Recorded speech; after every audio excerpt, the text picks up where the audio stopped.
అయ్యప్ప స్వామి గుళ్ళోకి వెళ్ళి అయ్యప్పని ప్రతిరోజు దర్శనం చేసుకున్నా, అప్పుడప్పుడు ఆయన గుళ్ళోకి వెళ్ళి ప్రదక్షిణం చేసే అలవాటున్నా వాళ్ళని భూతాది గణములు ఆవహించాలి. ఎందుకో తెలుసా అండి, ఆయన చెప్పు చేతల్లో ఉంటాయి. ఒరేయ్ నువ్వు వాడి జోలికి వెళ్ళకు అంటాడు ఆయన. వెళ్ళం, మీకు ఉపకారం చేస్తుంది, ఇంకంతకన్నా ఉపకారం ఏంటి?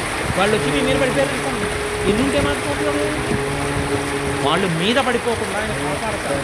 శివుడి తర్వాత శివుడెంతగా భూతగణముల మీద అధికారం ఉన్నవాడు ఆయన.